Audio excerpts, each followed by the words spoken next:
이것을 우리가 좀 더 이해하기 위해서는 누가복음 16장 16절을 보시면 동일한 말씀이 나오는데 한번 다음 슬라이드 보시면 여기 보면 이렇게 되어 있어요.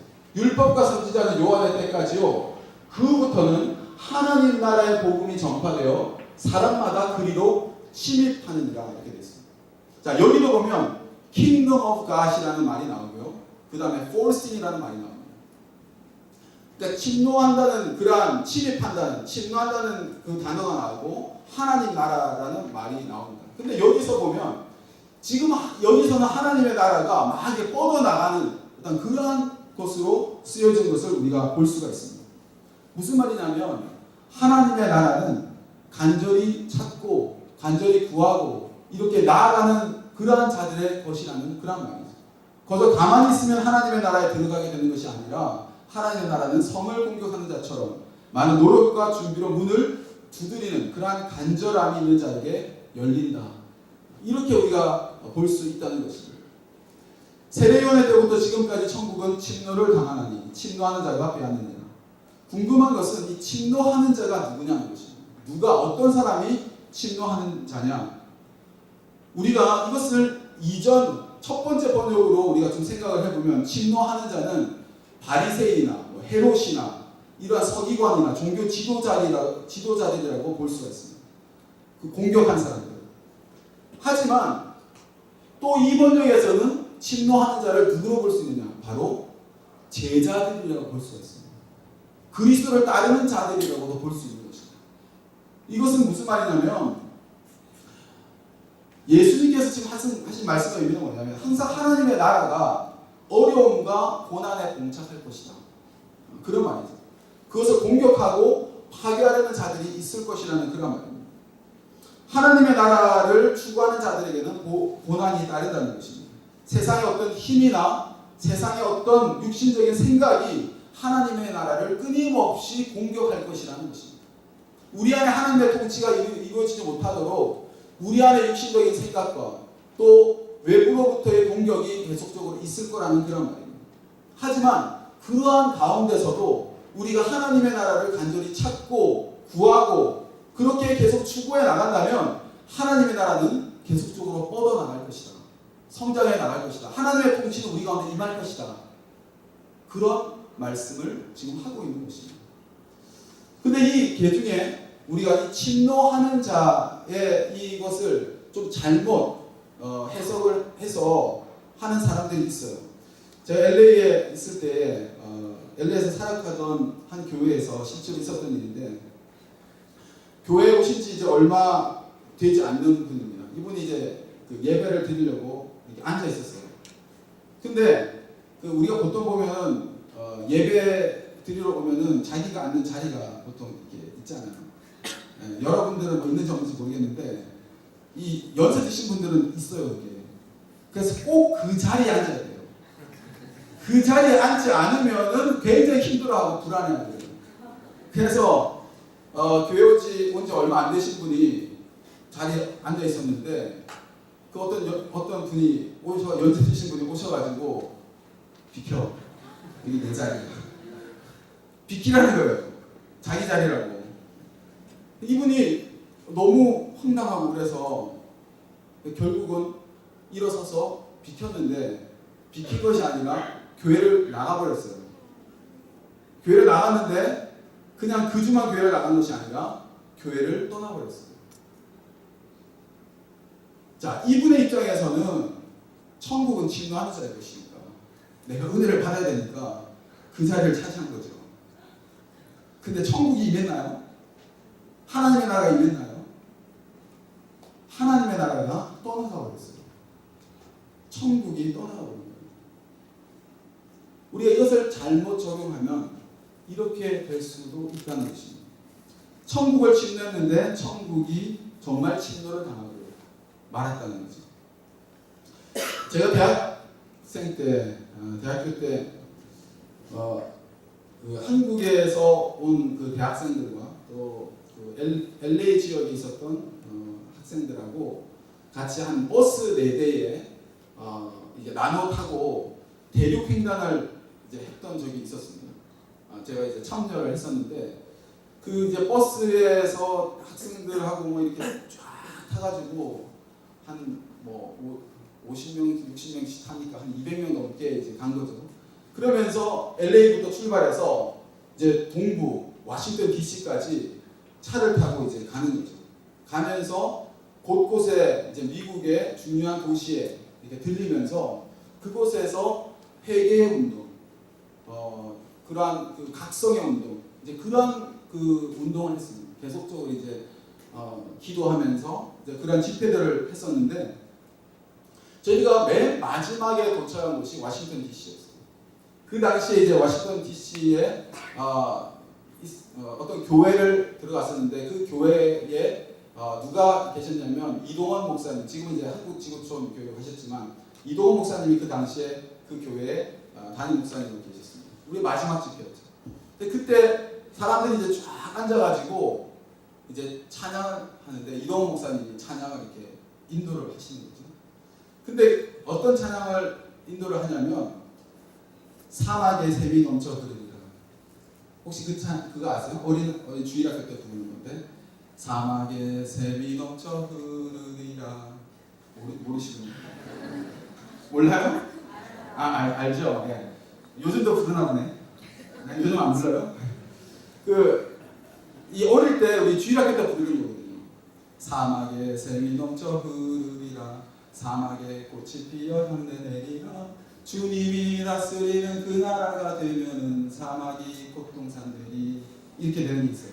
근데 이것을 어린아이들이 부르는 요 동요 같은 노래를 사실 이것은 이사야서 10장에 나오는 그 말씀입니다. 성경 말씀인데 하나님의 나라에 대한 그 말씀이에요. 우리가 뭐 비록 주일학교 때 부르지만 그 내용 자체는 굉장히 깊은 내용이에요. 근데 이것을 너무나 은혜스럽게 사막에 샘이 넘쳐 흐르리라 이러면서 이게 부르는데 저는 그때 와 정말 이곳이 하나님의 나라구나, 여기가 정말 천국이구나, 이러한 느낌이 확 들었어요. 너무너무나 사실은 피곤하고 우리가 이렇게 뭐 계속 들으면서 집회하고 이렇게 하니까 잠도 제대로 못 자고 너무너무 피곤하고 힘들었어요.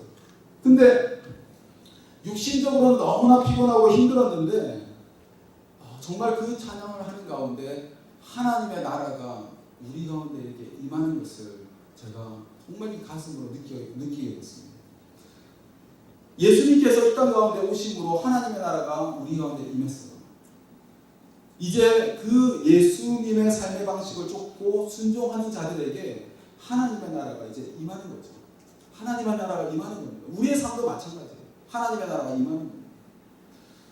하지만은 하나님의 나라를 선택하며 살아가는 자들에게는 항상 공격이 따른다는 것이죠. 어려움이 있다는 거죠. 세례 요한이라고 왜 죽음이 두렵지 않았겠습니까? 예수님 역시도 십자가를 그냥 지신 건 아니에요.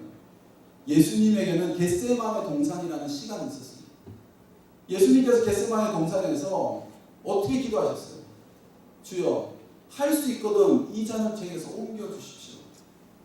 그게 예수님의 마음이었어요. 이 잔을 옮겨주옵소서. 하지만 나의 원대로 마옵시고 아버지의 원대로 되기를 원합니다. 예수님의 마음속에도 엄청난 고민과 갈등이 있었던 것입니다. 고난을 향해 나가는 것이 그렇게 쉬운 일은 아닙니다. 사랑의 길을 선택하는 것, 의로운 길을 선택하며 살아가는 것, 정직한 길을 선택하며 살아가는 것이 결코 만만한 길은 아니라는 것입니다. 하지만 천국은 침노하는 자의 것이라는 것입니다. 그렇게 나아가는 자들에게 하나님의 나라가 임한다는 것입니다. 이 세상의 관점에서만 우리가 생각해 보면 나도 인정받고 싶죠. 나도 뭔가 권세를 쥐고 싶죠. 그리고 내 힘을 사용하고 싶죠. 그래서 그렇게 살아가고 싶죠. 머리를 좀 굴려가지고 좀 더 편한 길로, 좀 더 빨리 가는 길로 가고 싶죠. 하지만 거기에는 하나님의 나라는 없다는 것입니다. 사맥의 샘이 넘쳐 흐르는 참 사랑과 기쁨의 나라, 사자들이 어린 양과 뛰놀고 장난쳐도 물지 않는 그러한 하나님의 나라가 결코 그러한 곳에는 임하지 않는다는 것입니다. 내가 좀 손해보고 내가 좀 양보하고 내가 열심히 노력해서 얻은 거지만 그것을 다른 사람에게 베풀 줄 알고 나눠주는 데서 바로 그러한 곳에 하나님의 나라는 임하는 것입니다. 내가 잘 되는 것도 중요하지만 남을 어떻게 하면 잘 되게 할까를 생각하며 고민하며 살 때 하나님의 나라가 임하는 것입니다. 저는 참 좋아하는 신부님이 계신데 아마 여러분도 아실 거예요. 수단의 슈바이트로 불리는 이태석 신부님. 아시죠? 모르십니까? 몰라요? 네, 울지마 톰즈라는 거 안 보셨나요? 네, 제가 거의 5년 전에 이분은 이 신부님은 의사예요. 의사인데 이제 의대를 졸업하고 나서 이제 신부가 되고자 하는 하나님의 콜링을 받고 이제 그쪽으로 가려고 마음을 이제 해서 이제 그렇게 헌신을 했습니다. 근데 이분이 늘 마음속에 가지고 있었던 성경 구절이 한 구절이 있었어요. 그건 뭐냐면은 너희가 여기 내 형제 중에 지극히 작은 자 하나에게 한 것이 곧 내게 한 것이다. 이 말씀이 그분의 마음속에 늘 담겨져 있었어요. 그래서 이분은 늘 뭘 생각했냐면 이 세상에서 가장 작은 자가 누구일까? 이 세상에서 가장 작은 자가 누구일까? 그에게 한 일이 바로 예수님께 한 일이기 때문에 그 작은 자가 누구일까를 늘 생각하면서 살아갔어요.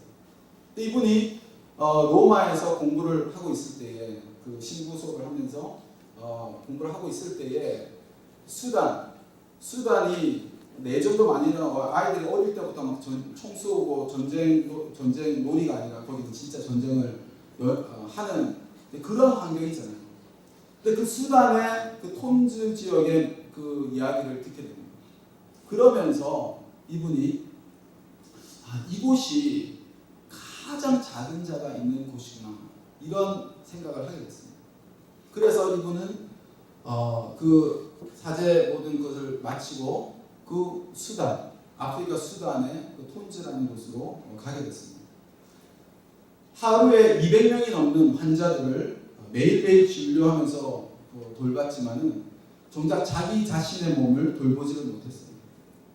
그래서 결국 이분이 5년 전에 대장암으로 이 세상을 떠나게 됐습니다. 톤즈의 사람들은요, 오랜 전쟁 때문에 어른이나 아이들이나 할 거 없이 감정이 없어요. 눈물이 없어요. 이 사람들. 아무리 아파도 상처가 나도 배가 고파도 눈물을 흘리지 않는 사람이 이 톤즈 사람들이에요. 근데 이 신부님의 장례식 때 이 친구들이 다 와서 어른이나 아이들이나 할 것 없이 이태석 신부님을 그리워하면서 얼마나 눈물을 흘렸는지 모릅니다. 말씀에 순종해서 지극히 작은 자, 그 작은 자를 찾아 나선 수단 톤즈 마을에 하나님의 나라가 임하는 것, 그것을 영상을 통해서 제가 보게 됐습니다. 이분은 항상 한센인들, 문둥병 환자들, 그러한 마을들을 또 찾아다니고 그들을 치료해주고 이러한 일들을 했었던 것입니다. 이분이 암이 걸려서 한국에 잠깐 요양을 하러 왔습니다. 그러다가 이제 돌아가셨는데 요양하러 와서 거기 이제 암 걸린 사람들이 함께 이제 요양을 하는 곳에서 같이 이제 이분하고 같이 이제 지내는 장면을 유튜브로 이제 찍은 것이 있어요. 근데 거기 보면 이분이 이제 노래를 이분들하고 같이 몇 명 이렇게 모아놓고 같이 노래를 부릅니다. 같이 노래를 부르는데 그게 뭐 찬송가 찬양을 부르는 게 아니라 가요를 불러요. 무슨 가요를 부르냐면 윤신혜의 열애를 부릅니다. 뭐 윤신혜 여러분 모르시죠? 네. 윤신혜라는 사람이 있어요. 그리고 그분이 부른 열애라는 노래가 있어요. 근데 이 열애를 얼마나 이렇게 막 뜨겁게 부르는지 이 가사 중에 보면 이런 가사가 있어요. 이 생명 다하도록 뜨거운 마음속 불꽃을 피우리라. 태워도 태워도 재가 되지 않는 진주처럼 영롱한 사랑을 피우리라. 네, 이러한 가사가 있어요. 그거를 그냥 크게 부르는데 사실 그 가사도 저도 가만히 보니까 제 이거를 잘 알지만 그 가사를 가만히 보니까 정말 이분의 삶이더라고요. 이 가요를 들으면서 내가 얼마나 은혜를 받았는지 와 정말 그냥 하나님의 나라가 임하는 것 같아요. 그래서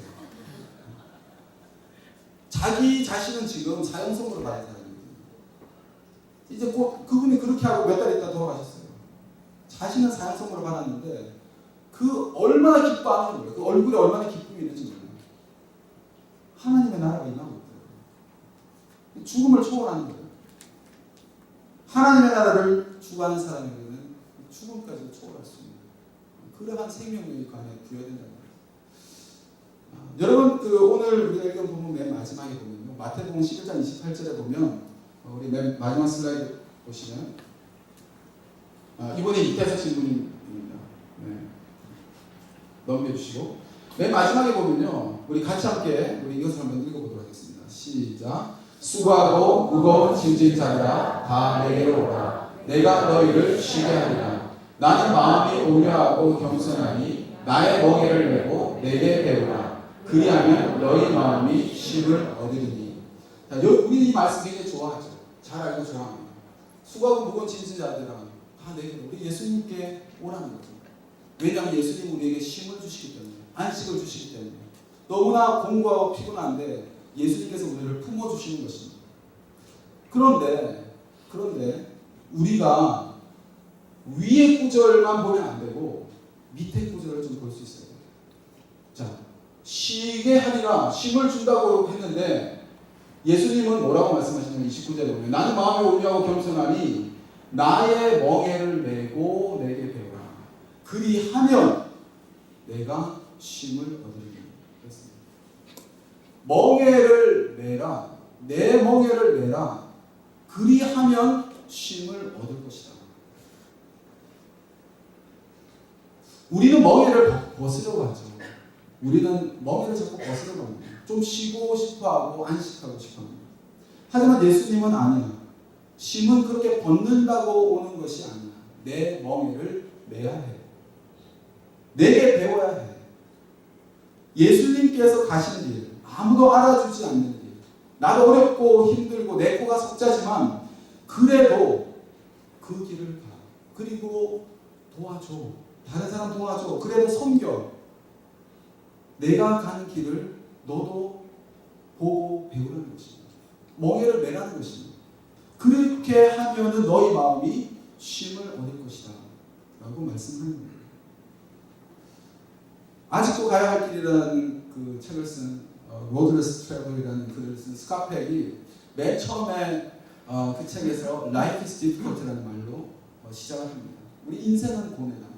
우리 인생 자체가 힘들다는 거죠. 솔직히 삶이라는 것은 힘든 거예요. 쉬운 삶을 사는 사람은 사실 아무도 없어요. 저는 목사님 힘드시죠라는 말을 성도님들 통해서 종종 듣습니다. 목사가 힘들까? 한번 목사 되보십시오. 사실 여러분도 힘들죠. 저만 힘든 게 아니라 우리 다 힘든 거예요. 그죠? 돈을 번다는 것이 쉽나? 돈 버는 거 힘든 거예요. 세상에서 쉬운 일은 없어요. 가난하면 가난한 대로 힘들고요. 부자는 부자대로 힘든 거예요. 여러분 노는 게 얼마나 힘든지 아세요? 한번 계속 돌아보세요. 진짜 힘든 거예요. 그 노는 것만큼 힘든 거 없어요. 인생은 힘든 거예요. 누구한테나 인생은 힘든 거예요. 근데 이왕 힘든 인생인데 좀 좋은 일 하다가 힘들면 어떻게 하는 거죠? 기왕 어려운 삶인데 어렵고 힘든 사람들 돕다가 어렵게 된다면 그 어려움은 정말 보람된 어려움이 아닐까 하는 것입니다. 하나님은 이렇게 말씀하시죠. 너 사랑하기 힘드니 더 사랑해. 너 섬기기 힘드니? 좀 더 섬겨. 하나님의 나라는 그렇게 적극적으로 나아가는 사람에게 임한다는 것입니다. 그래, 좀 올 테면 와봐라. 그냥 짐을 확 지려고 하는 그런 사람. 뭐 요새 좀 힘든 일 없어요? 뭐 이러면서 그냥 이렇게 나가려고 하는 사람. 그런 사람에게 하나님의 나라는 임한다는 것입니다. 적극적으로 침입해 가는 자에게 하나님의 나라가 임할 줄 믿습니다. 인간의 눈으로 세상의 관점으로 볼 때는 천국이 계속 침노를 당하고요. 계속적으로 공격을 받습니다. 어려움에 봉착합니다. 그럼에도 불구하고 우리의 삶 가운데 예수님의 멍에를 메고 그 길을 따르는 자, 천국을 침노하는 자, 하나님의 나라로 침입해서 들어가서 그렇게 나아가는 자가 하나님의 나라에 참여하는 자가 되는 것이고 하나님의 나라가 임함을 경험하는 그러한 삶을 살게 될 줄로 믿습니다.